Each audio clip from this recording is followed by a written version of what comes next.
Hello everyone. So this is the second part of the lab 5. We are going to cover the MCDM methods in Excel. But if you haven't already watched the first video, I definitely recommend that you go and watch that video as well. What I uh, understood from the differences between the Excel and Python in the MCDM method implementation, I noticed that the Python approaches are quite easier and more straightforward and much faster. So if you are going to use these methods in your exam, uh, it's worth looking at the Python code as well. So let's start with this file here, ENGR 489 TOPSIS book example. So this is what we had in the book, the example that we have under the TOPSIS method. So let me show you quickly. So this is what we had: some applicants, some attributes, and we wanted to find the top applicant.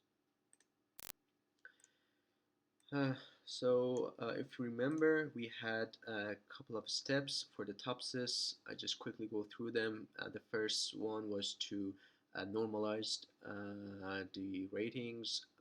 In TOPSIS, we use vector normalization, and basically it's a square root of sum of squares. And the next step is to find the weighted normalized rating by just multiplying the weights and the normalized value. The third step is to identify the positive and negative ideals. And the last or the fourth step is to calculate the separation measures, the distances from the positive and negative ideals. And the last step is to find the similarity, and based on that we can rank the alternatives. So here the first step, as you see, is the normalization. Uh, So on the left, the approach on the left, what we have is somehow like the basic manual calculations. Uh, what I added here on the right is the more straightforward and more easier, I guess, approach, but both of them are correct and gives us the same result. And I will explain and go through both of them. So the first step is the normalization. Basically, this part of the function here is trying to calculate this part here, and uh, so you can see that we find the squared value and then sum them up, and then we take the square root. But we can do this easily by using this function. That's sum square, that gives us the sum of squares.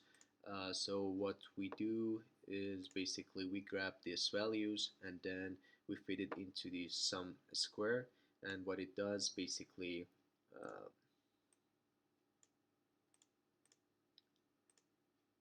it calculates the uh, sum of the squares of the argument. That's exactly what we really wanted to do, right? So we want to get the sum of the squares, and then we also want to have a square root on top of that as well, so we added the sqrt function, and we do this for all of the rows. So we calculated for one column, sorry, for all of the columns. We calculated for one column and we expanded to other columns as well, and then now we have the values here, and then we just need to go this guy divided by this guy, it gives us this. So this is what happened here, and we can do this for all of the steps, all these attributes as well. So the next step is to find the weighted normalized value. We have the weighted values here, weights here, sorry, from the question, and we just need to multiply each of these values with the weight, the corresponding weight. So this column will be multiplied by this weight, this column by this weight, and so on. We did the same thing here, and we got this weighted normalized value. Next, we want to find the positive and negative ideals. For that, as you know, for the positive ideal, we want to take the maximum of each column. For the negative ideal, we want to take the minimum of each column. So we use the max and mean uh, functions. We did the same here. The next is to find the separation measures. So basically we want to find the distances from the negative and positive ideals, and basically we want to find the sum of the squares of the distances between each alternative and uh, positive or negative ideal. So here, what we have on the left is the manual, like quite manual calculations, like a bit basic sum and like the minuses and the power. Uh, but it works, but it might take some time to just add these up. So what I added here on the right is one easier way. The first thing we want to do, we want to create this guy here within this parenthesis, right? So for each alternative, we can create that by going, so this is for the comparing the positive ideals with the alternatives, and this is for the negative ideals. So we just go the value for the first attribute, first alternative minus the positive ideal. And if I go to this guy, it's gonna be second attribute of first alternative and positive ideal. And then here, for example, we have the second attribute, the first attribute of the second alternative and minus positive ideal. So we took this. So basically, the calculation for this is we just need to take the first item here minus the positive ideal, and we use this dollar sign to just keep the row constant. Just because we don't want to move in between rows, right? This is the row of the positive ideal. We want to remain in this as long as we are under this A plus here. So we can easily calculate it just by expanding this to the right and then expand it to the bottom. And then, so you get something like this. And you do exactly the same to get the values for the differences between the negative ideal and the alternatives. And then once you got that, basically we have these, right? We have all of these values. And then again, we can use that sum skew function to calculate the sum of squares, right? So basically we do this. So we go sum of squares of this guy, the first row, and then we use the square root on top of that to gives us the distance between alternative 1 and positive ideal. This is the distance between alternative 2 and positive ideal, and so on. So, and again, this is the distance between negative ideal and alternative 1, distance between negative ideal and alternative 2, and so on. And they are all have the same kind of the function. So I just created the function for the first one and just expanded down to all of these. So yeah, we skipped these manual calculations here, so it's nice. And then the last step is to calculate the C, the similarity, which is really simple. We get the negative distance divided by positive plus negative distance. And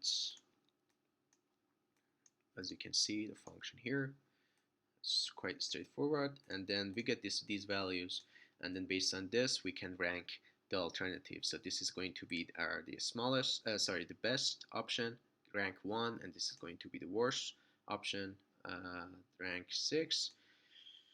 And yeah, that's it. That's very similar to what we had, like exactly the same to what we had in the Python. The only thing is that in the Python we did it in 2 lines of code, but here we need to do some calculations. So let's go to the next Excel file, which includes many different type of MCDM methods, weighting methods, and normalization approaches. So this is the first sheet is for TOPSIS. What we have here is an example, it's a problem of finding the top house in Kelowna. So this is we have some attributes here: distance to hospital, UBCO, school, cost, number of rooms, square footage, and look of the house.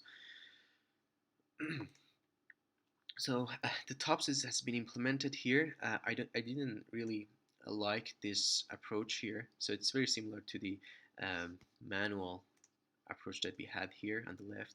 But I really like this approach. If you want to use Excel, I would recommend using this. But anyway, you can look at this approach as well. So it looks at them. We find maximum and minimums and just manually created these functions here. It takes some time to just build that up. But anyway, what we really wanted to mention in this sheet is the normalization methods. We have two type of normalization in our book.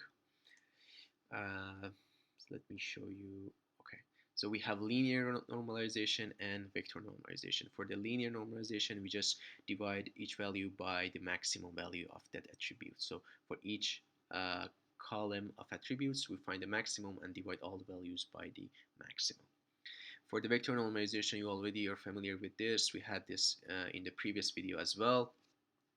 So you calculate this square root sum of squares and then divide the values by this. There is one extra item, and that is what if we have the cost attributes along with the benefit attributes? That's the case here, right? We have some cost attributes like distance to hospital is the cost, we want to minimize it. Distance to UBCO, again, we want to minimize that.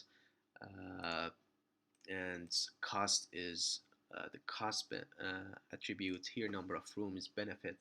So what if we have a combination of those?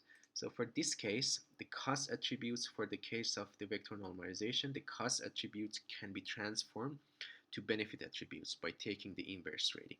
So whenever we are facing some cost attributes, first we do the inverse, we transform them to benefit attributes and then do the normalization. That's the same thing for the linear normalization, but one interesting thing in normalization, in linear normalization, is that when we apply this equation, just inverse guy, our equation would be changed from attribute over the maximum to minimum over the attribute. So it would change the other way around. So that would be straightforward as well. If you are doing just a linear, instead of maximum, just take the minimum and go minimum over the each attribute. So you can do that as well. But anyway, let's look at our standard way.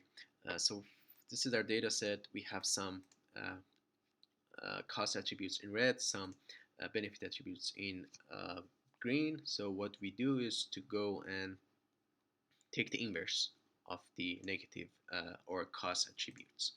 So we are just taking the inverse, as you can see here,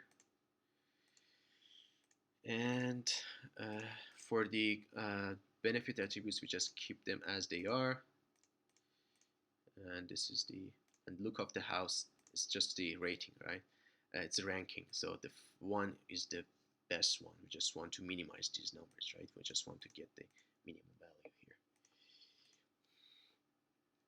And then so we have two approaches.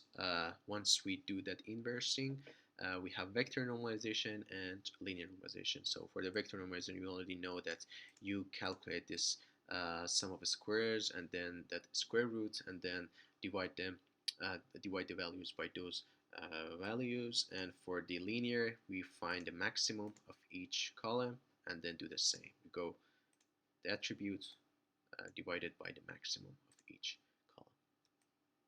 So keep that in mind, and so that's going to be it. This is the TOPSIS method in this sheet, and here we use the linear normalization, as you can see these values here, and this is the weights from the eigenvector method that I will explain later on, but this is just the weights that we use for our problem. So let's go and look at the second method, which is